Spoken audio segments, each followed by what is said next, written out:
டேரக்டருக்கு ஒரு சின்ன டவுட் இருந்துச்சு, உண்மையிலேயே நடிக்கிறீங்களான்னு கேட்டார். ஆமாம், ஏன் உங்களுக்கு சந்தேகம் கேட்டீங்க, நான் 2-3 பேர்கிட்ட சொன்னேன், வேணாம் நான் பண்ணுறதுக்கு எதுவுமே இல்லை அப்படின்னு வேணான்ட்டாங்க அப்படின்னு. நான் சொன்னேன், நான் பண்ணுறதுக்கு நிறைய இருக்குது. அல்டிமேட்டாக இந்த கேரக்டரோட கனவு தான் நிறைவேறுது படத்தில், இந்த கேரக்டரோட நோக்கம் தான் நிறைவேறுது. அந்த கேரக்டருக்காக தான் எல்லாம். ஆமாம், நெருப்பு சாமி உருவாக்குனாரு, வெளிச்சத்துக்கா இல்லை வீட்டை கொடுத்துறதுக்கான மனுஷன் தான் முடிவு பண்ணுறான். உங்களுக்கு நேரடியாக சொல்லக்கூடாது, இருந்தாலும் முந்திக்கு முன்னாடி பகலாத பாடு பசங்க எனக்கு ரொம்ப பிடிச்சிருந்தது. என்ன கட்டு சொல்லுவானா சொல்ல மாட்டானா போயிட்டே இருப்பாரு. போயிட்டு சார் அப்படியே ஓடுங்க சார் அப்படின்பாரு. என்ன தூக்கிட்டு வர ஓடினாரு. நான் ஒரு 83-85 கிலோ இருப்பேன். அவர் இவ்வளோ ஈஸியாக தூக்குவார் நான் எதிர்பார்க்கலாம். சும்மா மூட்டையை தூக்குன மாதிரி தூக்கிட்டு வருவாட்டு ஓடுவார். இப்போ நீங்க சமீபத்தில் ரஜினி சார் படத்தை நடிச்சீங்க. ஆமா, ஆனா காம்பினேஷன் இல்லை. பட் ஆனா அந்த படத்துல பிரசன்ட்டா இருக்குது. ஆமா, ஃபர்ஸ்ட் சீனே கிட்டத்தட்ட நீங்க தானே. ஆமா ஆமா, ஓப்பனிங் சீன். நீங்க எஃபோர்ட் போட்டு இல்ல ஒரு கான்சியஸா நம்ம வந்து இந்த இடத்த பிடிக்கணும் அப்படிங்கிற திட்டத்தின் அடிப்படையில அல்லது ஒரு இயல்பா நிகழ்வு போக்குல நடந்துச்சா? ரெண்டாவது சொன்னதுதான், திட்டமிட்டு அப்படி நடக்கல. ஏன்னா அப்படி திட்டமிட்டு நடக்கிறதா இருந்தா நான் இன்னும் பெருசா ஏதாவது கூட திட்டமிட்டு இருந்திருப்பேன். நான் ஆரம்பத்தில் வரும்போது ஒரு 3-4 படம் நடிச்சுட்டு அது சம்மந்தப்பட்ட அந்த சிடி கேசட்லாம் எடுத்து வச்சுக்கிட்டு பின்னாடி வர சந்ததிகளுக்கு போட்டு காமிச்சு நான் சினிமாவிலாம் நடிச்சிருக்கேன் சொல்கிறதுக்காக தான் ஆரம்பத்தில் அவ்வளோதான் கோலாக இருந்துச்சு. ஏன் வந்து இந்த கேஸை வந்து ஒரு மையப்புள்ளியை அந்த படத்தில் வச்சுருக்கேன்றதுக்கு ஒரு காரணம் சொன்னார் அந்த டைரக்டர். அது ரொம்ப ஒரு அற்புதமான காரணமாக இருந்துச்சு. எப்படி வந்து வணக்கம் நண்பர்களே, இது அரண்சை, நான் மகிழ்நன். நம்ம இன்னைக்கு சந்தைக்கு போகிற சிறப்பு விருந்தினர், நண்பர், நடிகர், அப்புறம் வந்து என்ன சொல்கிறது, என்னை வந்து ரொம்ப நாள் கழிச்சு எங்கள் அப்பா நினைவுபடுத்தினவர் நண்பர் காளி வெங்கட். ஐயா வணக்கம், நல்லா இருக்கீங்களா? நல்லா இருக்கு. ஆக்சுவலி அப்பா நினைவுல இருப்பாருனாலும் கடைசியாக உங்ககிட்ட வந்து ஃபோனில் பேசினது இந்த இன்டர்வியூ ஃபிக்ஸ் பண்ணுறதுக்கு முன்னாடி அழுதுகிட்டே தான் பேசினேன். ஆமாம் ஆமாம், அது வந்து மெட்ராஸ் மேட்னி படம் பார்த்துட்டு என் குழந்தைக்கு அது புரியவே இல்லை, எதுக்குப்பா அழுற, என்னாச்சு அப்படின்னு சொல்லுது. இந்த தலைமுறைக்கு மேபி அவளுக்கு என் மேலே பாசம் இருக்கலாம், ஆனால் அவளுக்கு வந்து நான் இந்த படத்தை பார்த்து நெகிழ்ச்சி அடைகிறதுங்கிறது அவளுக்கு வந்து அது புரியவே இல்லை. மேபி அவளுக்கு கொஞ்ச நாள் கழிச்சு புரியுது. ஆமாம் ஆமாம், ஆக்சுவலி நம்ம பாம் படத்துக்காக தான் சேர்ந்துருக்கிறோம். ஆமாம், பட் அந்த படத்தை பற்றி பேசிட்டு போயிடலாம் அப்படின்ட்டு. சரி சரி சரி, நல்லதுதான். இப்போ நம்ம பாம் ஒரு வகையில் நம்ம வந்து 2வது படத்தில் 2 வருஷம் சேர்ந்து சர்பேட்டா. ஆமாம், சர்பேட்டாவுக்கு அப்புறம் பாம். பாம்ல உங்களுக்கு கொடுக்கப்பட்ட கதாபாத்திரம் முதல்ல வந்து உங்களுக்கு சொல்லப்பட்ட பொழுது, இப்போ சார் நீங்க வந்து இப்படிலாம் ஆக்ஷன் பண்றீங்க அப்படின்னு சொல்லும்போது ஒரு நடிகனுக்கு ஒரு சவால் இருக்கும். ஆமா, இந்த படத்துல நீங்க ஆக்ஷன் பண்ணக்கூடாது, நான் நடிக்கணும். ஆமா, உங்கள்ட்ட மூவ்மெண்ட் இருக்காது. ஒரு படத்துல வடிவேலு சார் இருக்காருல்ல, ஆமா, சும்மாவே இருக்கணும், நாள் பூரா சும்மாவே என்ன வேலை வாங்குறியா அப்படின்னு சொல்லி கிட்டத்தட்ட சும்மா இருக்கிறதுங்கிற மாதிரியான ஒரு கேரக்டர். அது வந்து உங்கள்கிட்ட முதல்ல சொன்னப்போ நீங்க என்ன ரிசீவ் பண்ணீங்க? எனக்கு ஒன்று தோணுச்சு, எல்லா படத்துலையுமே நம்ம வந்து நம்ம ஏதாவது ஒன்று பண்ணி நடிச்சு நம்மளோட உணர்வை வெளிப்படுத்தி தான் பேர் வாங்கணும்னு அவசியம் கிடையாது. இப்போ சில படங்கள்ல நம்ம 4 சீன் தான் நடிப்போம், ஆனால் நம்மளோட கதாபாத்திரம் படத்துக்குள்ள ரொம்ப ஆழமா இருக்கும். காரணம், ஒரு 20 சீன்ல நம்மளை பத்தி பேசியிருப்பாங்க. இவர் வருவாரு, அவர் எப்படி இருப்பார் தெரியுமா, அவர் இதை பண்ணாருன்னா சாதாரண ஆள் கிடையாது, இதில் அவருக்கு 20 வருஷம் அனுபவம் இருக்குது, அவர் வந்து கை வச்சாருன்னா இது உடனே சரியாகும் அப்படின்லாம் பேசி பில்டப் பண்ணி ஒரு 10 சீனில் பேசியிருப்பாங்க. அப்புறம் இந்த கேரக்டர் வந்து ஒரு 4 சீன் தான் அது ஏதோ ஒன்று பண்ணியிருக்கோம், அது எதுவுமே பண்ணலைனாலும் சும்மா கூட வந்துட்டு போயிருக்கோம். அதுக்கப்புறம் அதை பற்றி பேசிகிட்டு இருப்பாங்க. இப்போ இந்த கதாபாத்திரத்தை வந்து இந்த கதைக்குள்ள வந்து எடுக்கவே முடியாது, உருவவே முடியாது, ரொம்ப ஆழமாக உட்காந்துருக்கும். அப்போ இதுதான் செய்யணும்னு அவசியம் இல்லை. ஒரு கதையில அந்த கதாபாத்திரத்தை சம்பந்தப்பட்டவங்க வந்து அதை பற்றி இருக்குதான் அவசியம் இல்லை. அவர் இல்லைனாலும், அவர் எதுவுமே பண்ணலைனாலும் அவரோட குணாதிசயம் வந்து பேசப்படுவார். ஆக்சுவலி அந்த கேரக்டர் இப்போ காளி வெங்கட் முகத்துல கேமரா இருக்காங்க இல்ல? ஆமா, அந்த காளி வெங்கட்டுக்கு வழங்கப்பட்ட அந்த கதாபாத்திரம் அந்த படத்துல எவ்வளவு தூரம் டிராவல் பண்ணுது. ஆமா, நீங்க அதுக்கு உதாரணத்துக்கு மெட்ராஸ் மேட்னில ஒரு சீன் சொல்லுவோம். அந்த சீனை வந்து ஆக்டரா அதுல வந்து நான் இருக்க மாட்டேன், என்னோட பையன் கேரக்டரும் அந்த வினோப்பான ஒரு கேரக்டரும் தான் இருப்பாங்க. அந்த சண்டையெல்லாம் முடிஞ்சதுக்கு அப்புறம் 2 பேரும் உட்காந்து பேசிட்டு இருப்பாங்க. அந்த சீனை ஆக்சுவலா என்னோடது, அவங்க தான் பேசுவாங்க, அவங்க தான் பர்ஃபார்ம் பண்றாங்க, எல்லாமே அவங்க தான் ஸ்கோர் பண்றாங்க, எல்லாம் பண்ணாலும் அந்த சீனோட விளைச்சல் யாருக்கு வந்து சேருதுன்னா எனக்கு தான் வந்து சேருது. பரவாயில்லடா, அவங்க அப்பா கஷ்டப்பட்டாலும் அவங்க நல்லா வளர்த்துருக்காண்டா அப்படின்னு சொல்லும்போது மனசில் நிக்கிறது வந்து இந்த கதை. 2 சீன் இருக்குது. இன்னொரு எனக்கு மனசுல ஒண்ணு, அரண்சை நண்பர்களுக்கு வணக்கம். அரண்சை ஊடகம் சுயேட்சையாக இயங்குவதற்காகவே உருவாக்கப்பட்டது. நாம் செய்கிற வேலை உண்மையிலேயே மக்களுக்காக செய்கிறோம் என்பதை நீங்கள் நம்பினால், வாய்ப்பு இருந்தால் இந்த ரேசர் பே கியூஆர் கோடுக்குள்ளே நீங்கள் வந்து அதை ஸ்கேன் பண்ணி எங்களுக்கு உங்களால் இயன்றதை விருப்பம் இருந்தால் ஆதரவு தெரிவிக்கலாம். அந்த கதாபாத்திரம் வெளியே போகும், அப்பா வந்து துப்புரவு வேலை செஞ்சாரா அப்படின்னு கன்ஃபார்ம் பண்ணிக்க கேட்கும்போது வந்து உண்மையிலே மனசு வெயிட் ஆயிடுச்சு. ஆமா ஆமா ஆமா. அப்புறம் அந்த பொண்ணு வந்து மாப்பிள்ளை பார்க்க அந்த ஆமா அந்த பொண்ணுக்கு க்ளோஸ் இருந்தாலும் ஆமா மனசு உங்க மேல நிற்கும். இப்படி நம்ம செய்யலைனாலும் கதை நமக்கு வந்து நம்மளை சார்ந்தே இருக்கும் அப்படின்றது தான். அந்த மாதிரியான ஒரு கதாபாத்திரமா தான் இது எனக்கு தோணுச்சு. நான் வந்து சரி எப்போ டேட்டுன்னு கேட்டோடனே டைரக்டருக்கு ஒரு சின்ன டவுட் இருந்துச்சு, உண்மையிலே நடிக்கிறீங்களான்னு கேட்டார். ஆமாம், ஏன் உங்களுக்கு சந்தேகம் கேட்டீங்க? நான் 2-3 பேர்கிட்ட சொன்னேன், வேணாம் நான் பண்ணுறதுக்கு எதுவுமே இல்லை அப்படின்னு வேணான்ட்டாங்க அப்படின்னு. நான் சொன்னேன், நான் பண்ணுறதுக்கு நிறைய இருக்குது, நான் எதுவுமே பண்ணாமல் தான் இந்த படத்தில் எல்லாமே பண்ண போகிறேன் அப்படின்னு சொல்லி. இன்னொன்று அல்டிமேட்டாக இந்த கேரக்டரோட கனவு தான் நிறைவேறுது படத்தில், இந்த கேரக்டரோட நோக்கம் தான் நிறைவேறுது. அப்புறம் இந்த கேரக்டரை சுற்றி தான் எல்லாமே நடக்குது. அப்போ இது எதுவுமே செய்யலைனாலும் எல்லாரும் அதை பற்றி தான் பேசிகிட்டு இருக்காங்க, அந்த கேரக்டருக்காக தான் எல்லாரும். ஆமாம், அப்போ அது போதும். அதை விட முக்கியத்துவம் இந்த படத்தில் வேறு எந்த கேரக்டருக்குமே இல்லை அப்படின்னு தான் நான் சொன்னேன். இப்படி தான் நான் எடுத்துக்கிறேன் அப்படின்னு நான் சொன்னேன். அவருக்கு ரொம்ப சந்தோஷமாயிருச்சு. நம்ம வந்து ரியல் லைஃப்ல இருந்து இன்ஸ்பிரேஷன் எடுக்கலாம். ஆமாம், இதுக்கு என்ன இன்ஸ்பிரேஷன் ஒன்றும் எடுக்க முடியாது. இந்த மாதிரி கேரக்டர் தான் ஒரு ஆக்டருக்கு சவாலாக நான் நினைக்கிறேன். நீங்கள் சொன்ன மாதிரி தான், சும்மா இருக்கிறது ரொம்ப கஷ்டம். நீங்கள் வந்து ஒரு ஷாட்டுக்கு மட்டுமே என்னாலுமே ஒரு ஆக்ஷன் சொல்லி கட்டு சொல்கிற வரைக்குமே நீங்கள் அசையாமல் இருக்கிறன்றது ரொம்ப ரொம்ப ரொம்ப கஷ்டம். நீங்கள் ஒரு ப்ராப்பர்ட்டியாகவே கிட்டத்தட்ட இருக்கணும். நீங்கள் ஒரு உயிரற்ற பொருள் இல்லையா, உயிரற்ற பொருள் எப்படி இருக்கணுமோ அப்படி இருக்கணும். சில நேரத்தில் நம்மளை அறியாமல் கையை தூக்கணும்னு நமக்கு தோணும் உள்ளுக்குள்ளே. நம்ம உடம்பு சொல்லுது, அதை காலை அசைக்கணும்னு சொல்லுது. நீங்கள் நல்லா யோசிச்சு பார்த்து நீங்கள் வேணா எப்பயாவது உங்களுக்கு அப்படி ஒரு பயிற்சி எடுக்கணும்னு தோணுச்சுன்னா சும்மா அப்படியே உட்காந்துருந்து பாருங்க, எதுவுமே செய்யாமல் உட்காந்துருந்து பாருங்க, மூச்சும் விடாம இருந்து பாருங்க. கண்ணை வைக்க கூடாது. ஆமா, கண்ணை வைக்க கூடாது, கண்ணை உருட்டக்கூடாது, கண்ணை மூடி இருந்தாலும் கண்ணை அசைக்க கூடாது.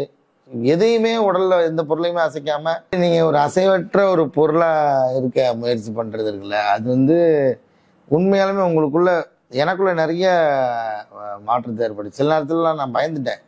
நான் அது மாதிரி இருக்கும்போது எனக்கு ராத்திரி ஷூட்டிங்காக வச்சிருக்கும் போது ஒரு நாள் தூங்கி இருந்திருக்கேன், எனக்கு தெரியல, ஷார்ட்லேயே தூங்கிட்டேன்.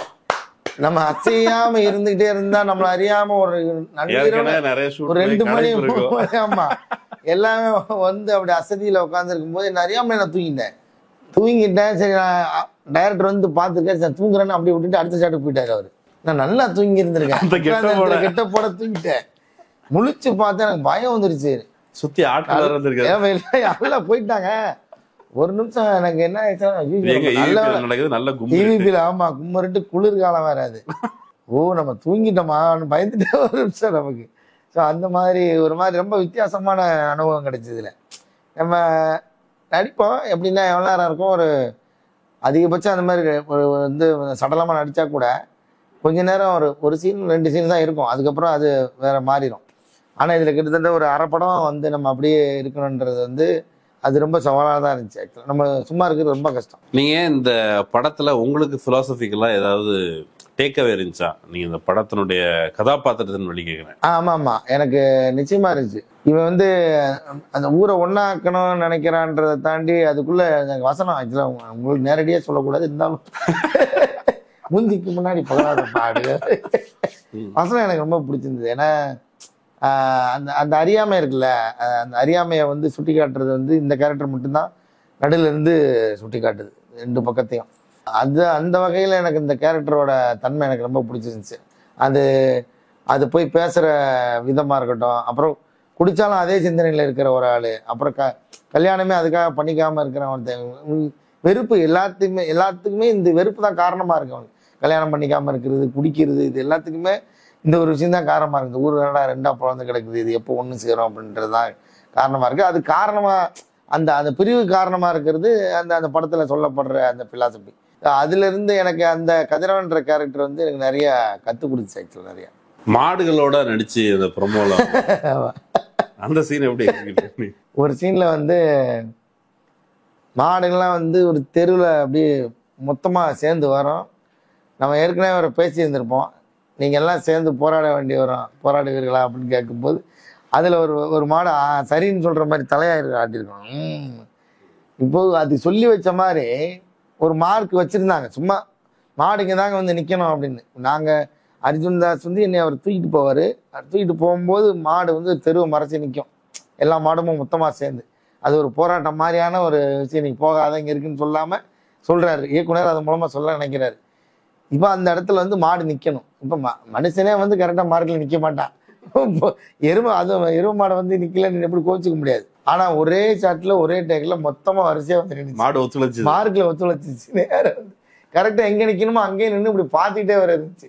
அது வந்து ஆச்சரியமாக இருந்தது. ஆக்சுவலாக நம்ம விலங்குகளை வச்சு எடுக்கும்போது ட்ரெயினர் இருப்பாங்க. அப்புறம் அந்த ட்ரெயினர் வந்து அதை வந்து சொல்கிற மார்க்கில் நிற்கும், அது சொல்கிற அசைவெல்லாம் அது பண்ணும். அந்த மாதிரி இருக்குது. வேற நீங்கள் வந்து மந்தையில் மேய்ற எருமாடுக்கு எந்த ட்ரெயினர் வைக்க முடியும்? சத்தம். ஆமாம், அவன் ட்ரெயினரு.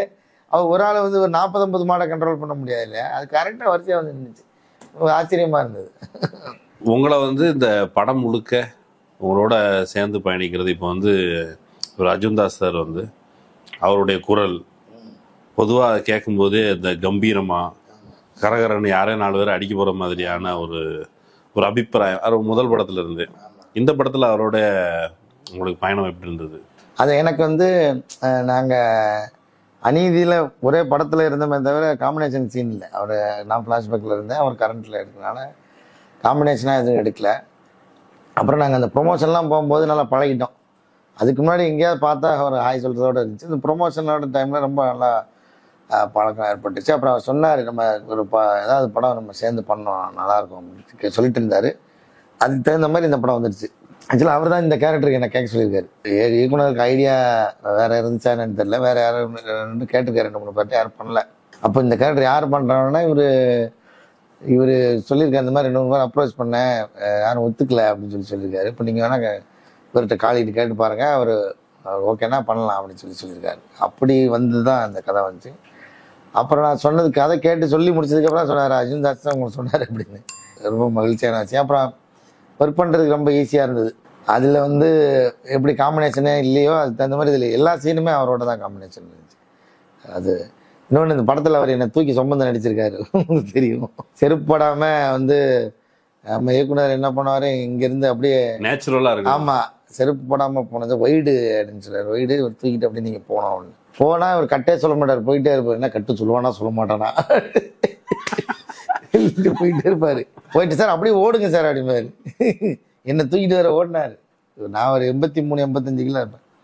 அவர் இவ்வளோ ஈஸியாக தூக்குவார் நான் எதிர்பார்க்கலாம். சும்மா மூட்டையை தூக்குன மாதிரி தூக்கிட்டு வருவாட்டு ஓடுறாரு. நிறைய சீனில் அவர் என்னை தூக்கிட்டு போகிற மாதிரி இருந்துச்சு. லைவில் இருக்கும்போதும் சரி, இல்லை டெட் பாடி ஆனதுக்கப்புறமும் சரி, அவர் தான் தூக்கிட்டு போயிட்டே இருக்காரு. அது அவருக்கு தான். நான் நடிக்கிறதுக்கு அவர் கஷ்டப்பட்டுருக்காரு. இப்போ கஷ்டப்பட்டு நடிச்சேன்னு சொல்லல, அது மாதிரி அவர் கஷ்டப்பட்டு நான் நடித்தேன். இவர் டைரக்டர் வந்து விஷால் வந்து போய் கதை சொல்றேன் அப்படின்லாம் சொல்லிட்டு இருந்தபோது, எப்படி அதை சொல்லுவேன் சரி அப்படின்னு நான் அவர்கிட்ட கேட்டேன். சரி, இப்போ உங்கள்கிட்ட வந்து அவர் சொல்லும் பொழுது, சார் உங்க கதாபாத்திரம் இதை பண்ணுது என்னென்ன பண்ணுது, இதுல மெயினான ரோலே வேற ஒன்று தான் சார், இதை தான் சார் நீங்க பண்றீங்க. அவர் எப்படி கன்வின்ஸ் பண்ணாரு உங்களுக்கு அந்த குறிப்பிட்ட பாயிண்ட், இப்போ இந்த முழுக்க கேஸ் ரிலீஸ் பண்றது? ஆமா, அவர் என்ன சொல்லிட்டாருன்னா, அதாவது தனியா அப்படி சொல்லணும்னு சொல்லாம என்ன பண்ணிட்டாரு, கதை சொல்ற ஃப்ளோலே பேசிட்டே இருப்பாரு சார். அப்போ அவர் தூக்கி போவார், வெயிட்டா இருக்கணும்னு சரி ஒரே சரி அடைய பிரச்சனைன்னு சொல்லிட்டு ஒரு குசு விட்டுட்டு திருப்பி தூக்கிட்டு போவார் சார். அப்படி கேஷுவலாக அப்படி சொல்லி முடிச்சுட்டு போயிட்டாரு. எனக்கு என்ன டவுட்னா, இந்த பையன் உண்மையிலேயே இந்த வார்த்தையை தான் சொன்னானா வேற எதாவது சொன்னானான்னு ஒரு வாட்டி இல்லை இன்னொரு வாட்டி சொல்லுங்க அப்படின்னு திருப்பி சொன்னாரு.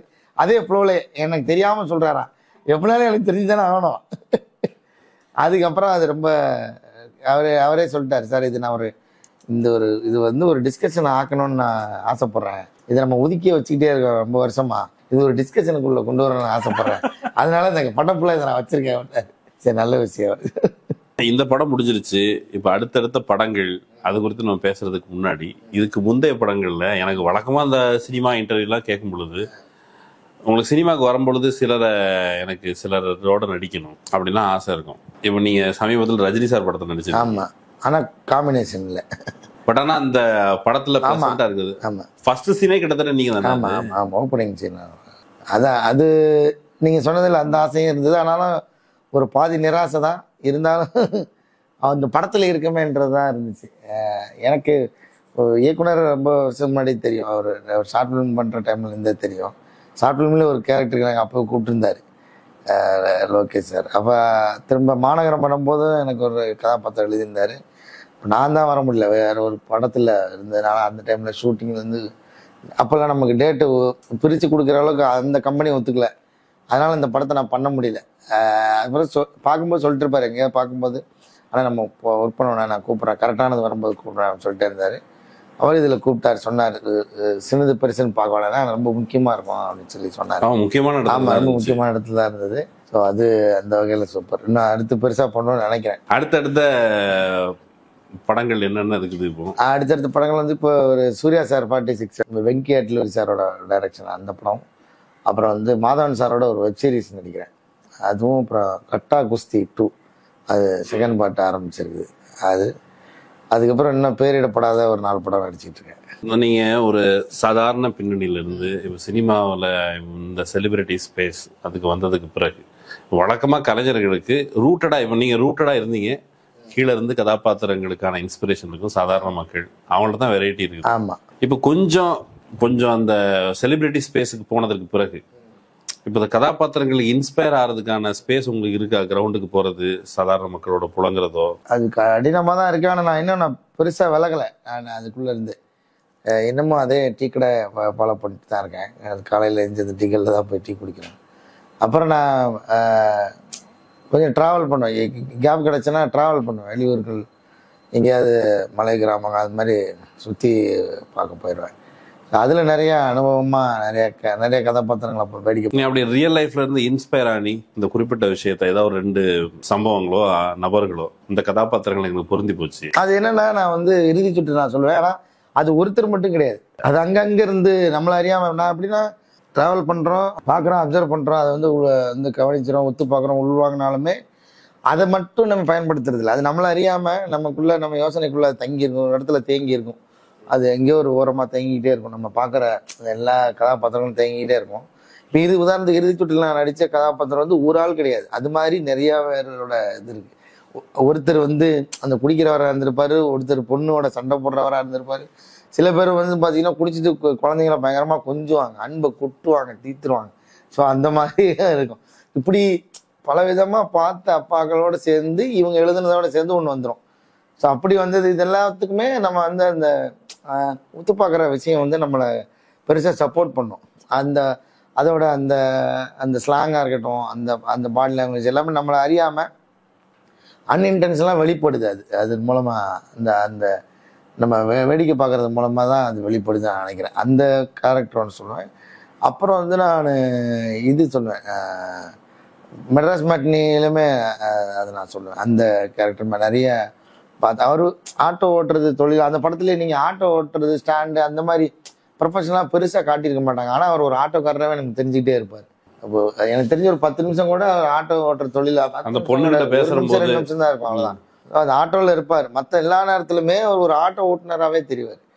அதுக்கு காரணமே அப்படின்னா, நம்ம நிறைய ஆட்டோ ஓட்டுறவங்களோட நிறைய பழகிருக்கோம். இன்னொன்று, நம்ம ஆட்டோ ஓட்டுறது ஒரு தொழில் தானே தவிர அதுக்குள்ள இருக்கிற கதாபாத்திரம் வேற தான். ஒவ்வொருத்தரும் தனித்தனி, அவங்க ஒவ்வொருத்தருக்கும் ஒரு எல்லா தொழிலையும் போல. ஆமா, அதே மாதிரி அவங்க யாராவது உங்கள்கிட்ட பேசினாங்களா? ஆமா, நிறைய பேர் பேசினாங்க. நேற்று கூட ஒருத்தர் சத்யம் தேட்டர் வாசல் அந்த ப்ரோமோ ஷூட் பண்ணிட்டு இருக்கும்போது ஒருத்தர் வந்து ரொம்ப ஆர்வமா, சார் இந்த மேட்னி ஷோ படம் மறுபடியும் எப்போ சார் வரும், தேட்டருக்கு எப்போ சார் வரணும், ஃபேமிலியோட நான் தேட்டரில் பார்க்கணும்னு நினைச்சேன், நான் மிஸ் பண்ணிட்டேன், இப்போ டிவியில தான் பார்த்தோம், எங்களுக்கு வந்து ரொம்ப பிடிச்சிச்சு, தேட்டர்ல மறுபடியும். ஒரு பிரச்சனை தான் இல்லையா, நம்ம முன்னாடிலாம் வந்து கொஞ்சம் படம் பழசாச்சுன்னா திரும்ப திரையரங்குக்கு வரும். ஆமா, நம்ம ஊர் சைடுலாம் செகண்ட் ரிலீஸ் அது மாதிரி நடக்கும். ஆமா, இப்ப வருது அந்த கல்ச்சர். ஏன்னா வந்து ரொம்ப ஒரு நாள் 2 நாள் தான் வருது. அதுக்கு ரொம்ப பழைய படங்கள், ஹிட்டான படங்கள் போடுறாங்க. ஆமா, இப்போ மக்கள் விருப்பத்திற்கு ஏற்ப. ஆமா ஆமா, திரையரங்க அனுபவம்னு ஒண்ணு இருக்குல்ல. கரெக்ட். எனக்கு இந்த படம் மெட்ராஸ் மேட்னிய நான் டிவில பாத்துட்டேன். ஆமா, எனக்கு தியேட்டர்ல போய் பார்க்கணும் அப்படின்னு நினைக்கிறவங்களுக்கு. ஆமா, இயக்குனர் ஒரு திட்டம் வச்சிருக்காரு அந்த மாதிரி. அவர் தான் தயாரிப்பாளருங்கிறதுனால ஒரு திட்டமும் வச்சிருக்காரு. அதை வந்து திரும்ப ஒரு தடவை ரிலீஸ் பண்ணலாம் அப்படின்ட்டு. அது என்ன ஒரு வருஷம் அந்த மாதிரி வரும்போது ஒரு அது மாதிரி மக்கள் அவசியம் வந்து நிச்சயமா பார்ப்பாங்கன்னு அவருக்கு ஒரு நம்பிக்கை இருக்கு. ஏன்னா நேற்று அவர் அவ்வளோ ஆதங்கமாக கேட்டார், நான் தேட்டரில் பார்க்காம விட்டேன், தேட்டரில் மறுபடியும் வருமா சார்? அது வழக்கமாக சினிமாவுடைய மெக்கானிசம். இப்போ வந்து நீங்களும் நானும் அதை கொஞ்சம் ஒரு 10 வருஷத்துக்கு முன்னாடி சினிமா இன்னும் மக்களுக்கு நெருக்கமாக இருந்ததோ, இப்போ வந்து சினிமாவுடைய ஆயுளே வந்து ஒரு 5 நாள், 1 வாரம், 2 வாரம். ஆமாம், ஏன்னா வெளியாகிற படங்கள் எண்ணிக்கை அப்படி இருக்குது. நம்ம வந்து இந்த வாரம் 12 படம் வருதுன்னு நினைக்கிறேன். வாரம் 10க்கு மிகாமல் வருது. வாரத்தில் 7 நாள் தான் இருக்குது. நீங்கள் ஒருத்தர் வந்து என்ன தான் சினிமா நான் விரும்பியாக இருந்தாலுமே ஒரு நாளைக்கு ஒரு படம் பார்க்க நினச்சாலும் வாரத்துக்கு 7 படம் தான் பார்க்க முடியும். அதுக்குள்ளே அடுத்த வாரம் 7 படம் புதுசாக இருக்குது. 7ன்றது 10, 12 ரிலீஸ் ஆகும்போது எண்ணிக்கைகள் அதிகமாகிடுச்சு. அதனால் நாட்கள் குறையாக தான் இருக்கும். அதே நேரத்தில் முன்னாடி மாதிரி தேட்டரோட எண்ணிக்கை கம்மியாக இருக்கே தவிர, ஆனால் ஒரு தேட்டர் பேரில் ஸ்க்ரீன் அதிகமாக இருக்குது. இப்போ நீங்கள் வந்து ஒரு படம் நல்லா ஹிட் ஆகுது அப்படின்னா அதை ஒரு 4 நாளுக்குள்ளே எல்லாரையும் பார்க்க வைக்கிறதுக்கான ஸ்பேஸ் இருக்குது. நம்மகிட்ட நிறைய ஸ்க்ரீன் இருக்குது, போட்டு எல்லா இடத்துலையும் விளாசி தள்ளிடலாம். அந்த அளவுக்கு வந்து அடைஞ்சிருவாங்க வந்து மக்கள். இப்போ சமீபத்தில் இந்த மலையாள படம் அப்படி தான் ஹிட் ஆச்சு. வந்து லோக்கா வந்து ஒரு ஷோவாக போட்டுட்டு இருந்த இடத்துல இன்னைக்கு வந்து ஒரு 3-4 ஷோலாம் போட்டு எக்ஸ்டெண்ட் ஆகி பயங்கரமாக கலெக்ஷன் பண்ணிகிட்டு இருக்கு அந்த படம். அந்த மாதிரி அதுக்கு வாய்ப்பு இருக்குது. ஆனால் அது வேற, அந்த டைமில் ஒரு 10 வருஷத்துக்கு முன்னாடி அப்படி இருந்துச்சு, இப்போ இப்படி இருக்குது. இதுக்கப்புறம் வேற எப்படி இருக்குன்னு தெரியல. Okay, right. அது சினிமா வர்த்தகம் தான் முடிவு பண்ணும். ஆமா ஆமா. வழக்கமா அந்த கதாபாத்திரங்கள் தேர்வு இருக்குல்ல, உங்களை பார்த்த உடனே இப்போ வந்து மக்கள் மத்தியில ஒரு நம்மில் ஒருவர் அப்படிங்கிற ஒரு எண்ணத்தை நீங்க ஏற்படுத்திட்டீங்க. நன்றி. அது வந்து நீங்க எஃபோர்ட் போட்டு இல்ல ஒரு கான்சியஸா நம்ம வந்து இந்த இடத்த பிடிக்கணும் அப்படிங்கிற திட்டத்தின் அடிப்படையில அல்லது ஒரு இயல்பா நிகழ்வு போக்குல நடந்துச்சா? ரெண்டாவது சொன்னதுதான், திட்டமிட்டு அப்படி நடக்கல. ஏன்னா அப்படி திட்டமிட்டு நடக்கிறதா இருந்தா நான் இன்னும் பெருசா ஏதாவது கூட திட்டமிட்டு இருந்திருப்பேன். சினிமாவில் எனக்கு நடந்த எல்லாமே நான் திட்டமிடாமல் நடந்தது தான், எதாச்சியாக நடந்தது. என்னென்னா, நான் ஆரம்பத்தில் வரும்போது ஒரு 3-4 படம் நடிச்சுட்டு அது சம்மந்தப்பட்ட அந்த சிடி கேசட்லாம் எடுத்து வச்சுக்கிட்டு பின்னாடி வர சந்ததிகளுக்கு போட்டு காமிச்சு நான் சினிமாவிலலாம் நடிச்சிருக்கேன் சொல்கிறதுக்காக தான் ஆரம்பத்தில் அவ்வளோதான் கோலாக இருந்துச்சு. பெரிய அளவில் ஒரு இலக்குன்னு எதுவுமே இல்லை. அதுக்கப்புறம் உள்ளே வந்ததுக்கப்புறம் அது அப்படியே அதன் போக்கில் போய் அது ஒரு இடத்துல கொண்டு வந்து எல்லாமே ஒரு சர்ப்ரைஸ் எலமெண்ட்டாகவே தெரிஞ்சுது. எல்லாமே புதுசாக இருக்குது, நமக்கு இந்த இடம் புதுசாக இருக்குன்னு. அப்படி வந்த இடம் தான் இது நான் வந்து திட்டமிடாமல் அதன் போக்கில் அப்படியே நம்ம வேலையை மட்டும் அப்படியே செஞ்சுட்டே இருப்போம். அதோட நமக்குன்னு ஒரு பொசிஷன் எங்கே வருதோ அங்கே இருப்போம் அப்படின்னு. இப்போ இது எல்லாமே எனக்கு ஒரு இதுதான் தெரியுது, ஒரு பொசிஷன் கொண்டு வந்துருச்சு. நான் அந்த நிகழ்ச்சிக்கு வர்றதுக்கு முன்னாடி ஒரு காட்சி பார்த்தேன். அந்த காட்சி என்னன்னா, நீங்க அந்த மெட்ராஸ் மேட்னில உங்களுக்கு ஒரு ஆக்ஷன் சீக்வன்ஸ் இருந்த மாதிரி ஒன்று இருக்குல்ல, ஒரு அடிக்கிற மாதிரி. அந்த சீக்வன்ஸ்ல உங்களுக்கு ஒரு க்ளோஸ் வச்சிருக்கிறாங்க. அந்த க்ளோஸ்ல வந்து முகத்துல வழக்கம் வேற படங்கள்ல அந்த கோவத்தை பார்க்க முடியாது.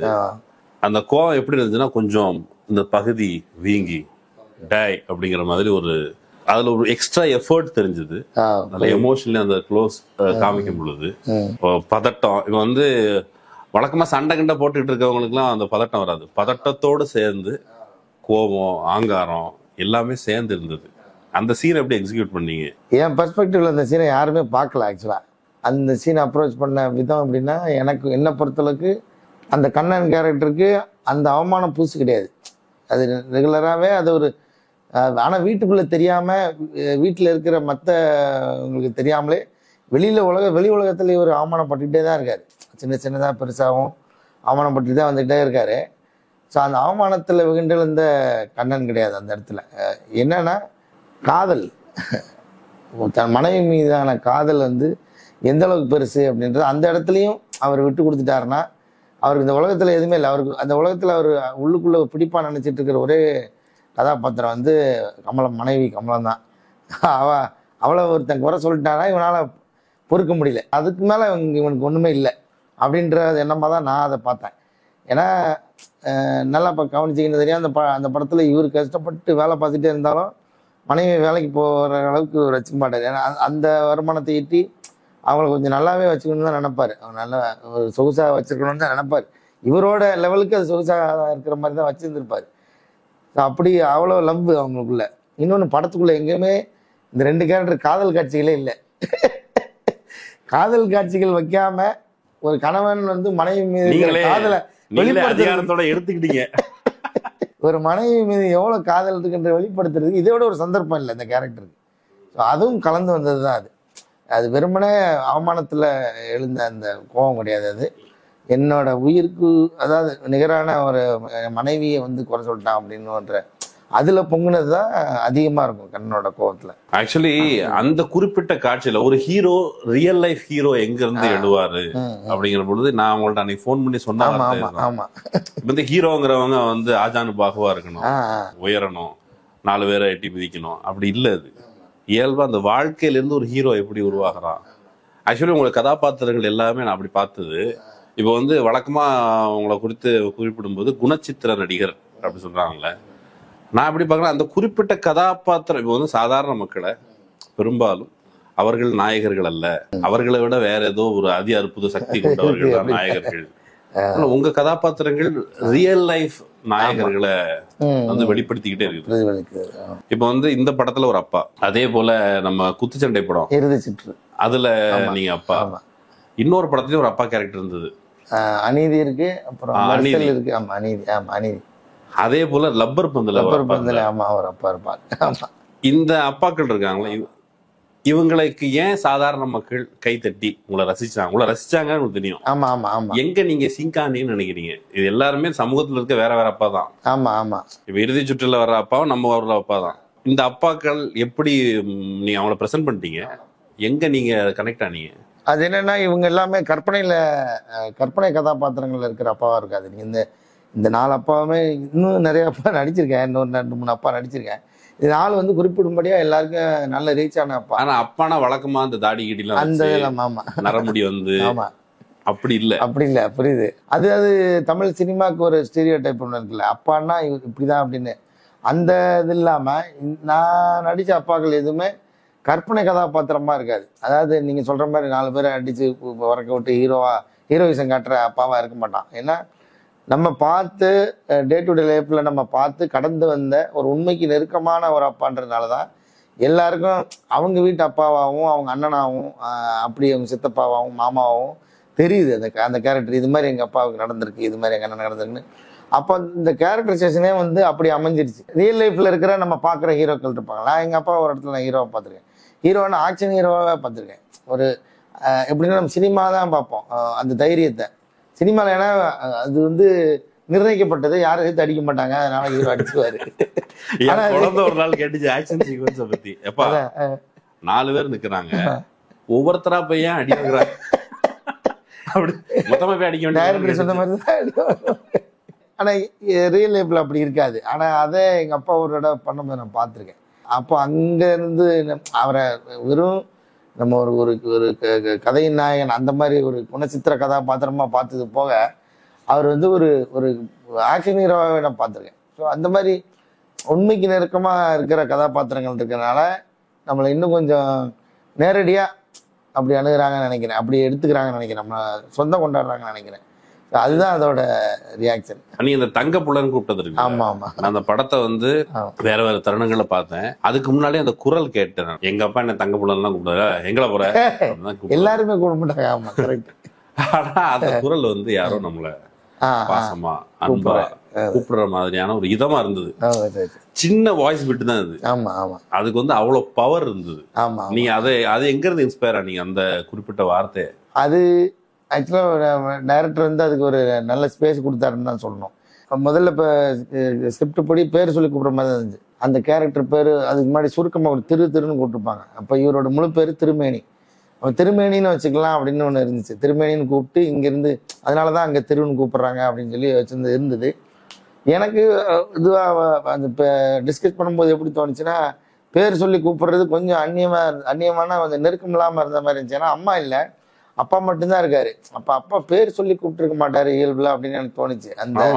அந்த கேரக்டர் பேரை சொல்லி நம்ம ஆமா அப்படி ஏதோ ஒண்ணு இருக்கும். நம்ம ஊர்ல ஏதோ ஒரு பேர் வச்சிருப்பாங்க, சும்மா புதுமணின்னு கூட கூப்பிடுவாங்க. அந்த மாதிரிதான் இருக்கு, பட்ட பேர் வச்சு கூப்பிடுறதா இருக்கு. அப்போ அப்படி என்ன கூப்பிட்டுருப்பாங்கன்னு பார்த்தா அப்ப நம்ம அந்த வட்டாரத்துல வந்து அந்த சொல்லு கொஞ்சம் அதிகமா பயன்படுத்துறது. ரொம்ப பாசமான நேரத்துல என் தங்க பிள்ளைல இது அப்படின்னு சொல்லி பேசுவாங்க, பார்த்துருக்கேன். அந்த இதை வந்து சரி ஏதோ ஒன்று. அப்புறம் நான் வந்து எங்க அண்ணன் பொண்ணை அப்படிதான் கூப்பிடுவேன், பேர் சொல்லி கூப்பிட்டதே இல்லை இது வரைக்கும். போன்ல ஆமா தங்கப்பிள்ளை அப்படின்னு தான் கூப்பிடுவான். ஆமா என்ன தங்கப்பிள்ளை சாப்பிட்டீங்களா அப்படின்னு தான் கேட்போம். அப்போ அது குட்டியிலேருந்து அப்படியே பேசி பழக்கமாயிடுச்சு அது. அப்போ பேர் சொல்லி கூப்பிட்டதான் எனக்கு ஞாபகமே இல்லை இது வரைக்கும். அது பேர் வச்சிருக்கோம், ஆனால் ஸ்கூல்லலாம் கூப்பிடுவாங்க தான். நம்ம வீட்டுக்குள்ளே அப்படி பேர் சொல்லி கூட மாட்டோம்னு எனக்கு தோணுச்சு. அப்படி அப்போ என்ன சார் அது ரொம்ப ரசித்தார். வசந்தபாலன் சார் இது ரொம்ப நல்லா இருக்குது சார், இப்படி வச்சுக்கலாம் அப்படின்னு. அதுக்கப்புறம் ஒரு நாள் படம்லாம் ரஃப்கட்லாம் முடிச்சுட்டு ஒரு நாள் எனக்கு ஃபோன் பண்ணார். ஃபோன் பண்ணதுக்கப்புறம் சாரோட மெசேஜ். சாரும் அந்த சைடு தானே? ஆமாம், ஆக்சுவலாக விருதுநகர் பக்கம் நினைக்கிறேன், விருதுநகர் மாவட்டம், கோயில்பட்டி. ஆமாம் கோயில்பட்டி. அது எல்லாமே கொஞ்சம் பக்கம் பக்கம் தான். ஆமாம் ஒரே ட்ரெயின் தான். ஆமாம் கரெக்ட், ஒரே ட்ரெயின் தான், ஸ்டாப்பு தான் வேறு வேறு.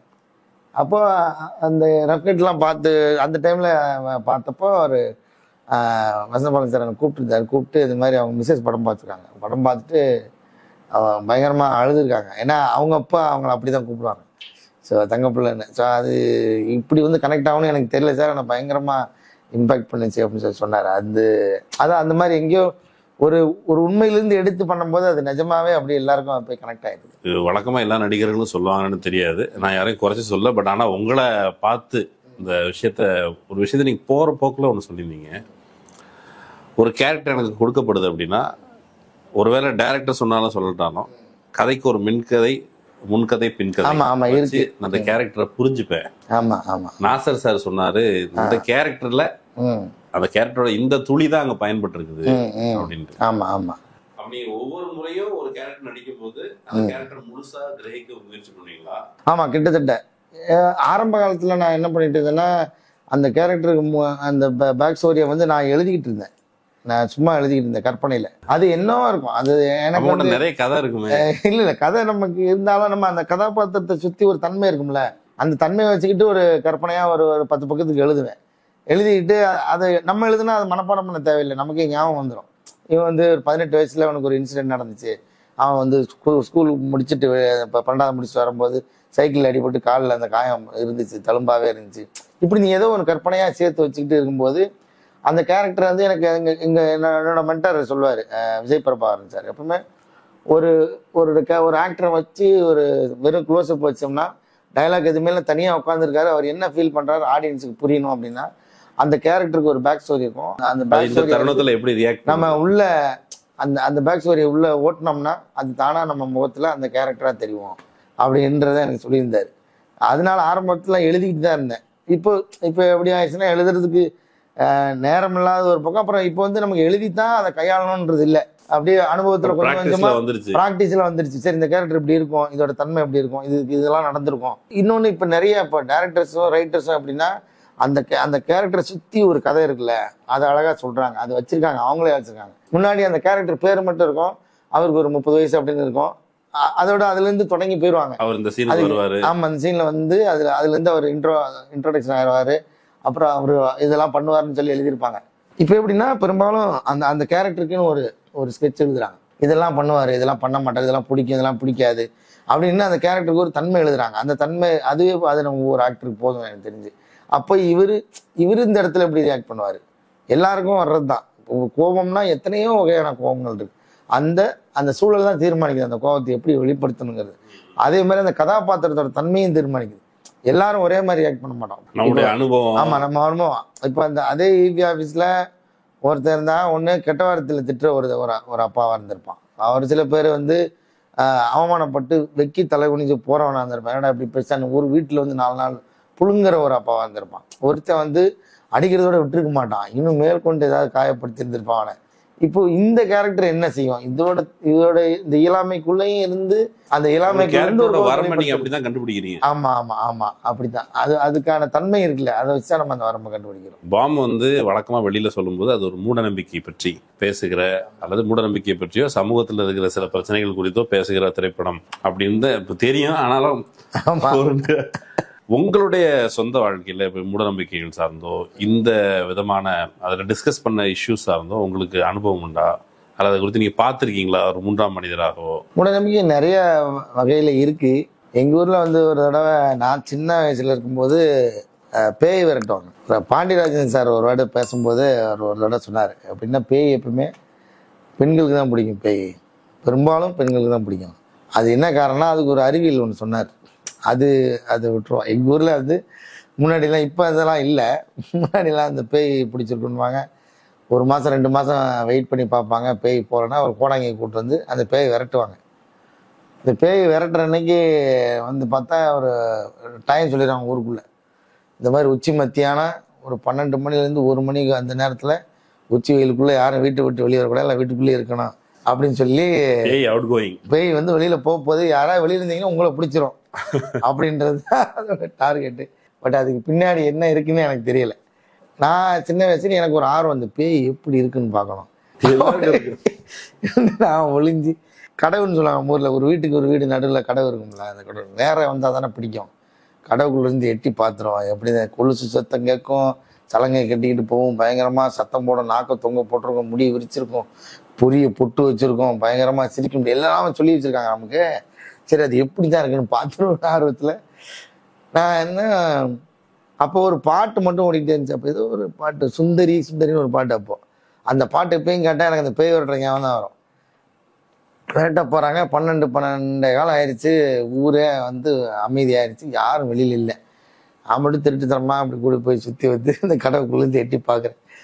அந்த வீட்டு வாசலேருந்து ஒரு வீட்டுக்குள்ளே தான் வச்சு பேய் விரட்டுறாரு. அந்த படம் என்னென்னவோ பாட்டு பாடுறாரு, உடுக்கு அடிக்கிறாரு, எல்லாம் பண்ணுறாரு. கடைசி வரைக்கும் பேய் வெளியில் வந்து பார்க்கவே இல்லை நான். ஆனால் அவங்க இயல்பாயிட்டாங்க, அந்த பேய் பிடிச்சிருந்தவங்க இயல்பாயிட்டாங்க. அது உங்களுக்கு கண்ணுக்கு தெரியாமல் போயிருக்கேன், அதான் நினைக்கிறேன். அப்போ கண்ணுக்கு தெரியாத பேய் நினைக்கிறேன். அது இதில் இன்னொன்று சொல்லுவாங்க தெரியுமா, பேய் எல்லாரு கண்ணுக்கும் தெரியாது, அவ்வளோதான். அதை நம்புறவங்களுக்கு தான் தெரியுமா. நான் ஆக்சுவலாக நம்பி தான் நான் பார்த்தேன், எப்படி இருக்குன்னு பார்த்துடணுன்ற ஆர்வத்தில் தான் பார்த்தேன். அந்த அளவுக்கு நம்பி இருக்க பேய் இல்லை எங்கே வரட்டும் பார்க்க அப்படிலாம் இல்லை. நான் உண்மையிலேயே பேய் எனக்கு பார்க்கணும்னு இருந்துச்சு அப்போ. சரி, எப்போது ஒரு தடவை அவரை வந்து பார்த்துட்டு போங்க. இப்போ இந்த பாம் திரைப்படம், அந்த படத்தை ஏன் மக்கள் திரையரங்குக்கு வந்து பார்க்கணும்? நிச்சயமா ஏன்னா ப்ரொடியூசருக்கெல்லாம் வரணும், அதுதான் வந்து அடிப்படை. அதை மீறி ஏன் பார்க்கணும்னா, இந்த படம் மற்ற படங்கள்லேருந்து கொஞ்சம் நல்ல விஷயங்களை பேசுது, சமூகத்தை சார்ந்து நிறைய விஷயங்கள் பேசுது. அவர் வந்து ஏன் வந்து இந்த கேஸை வந்து ஒரு மையப்புள்ளியை அந்த படத்தில் வச்சுருக்கேன்றதுக்கு ஒரு காரணம் சொன்னார்.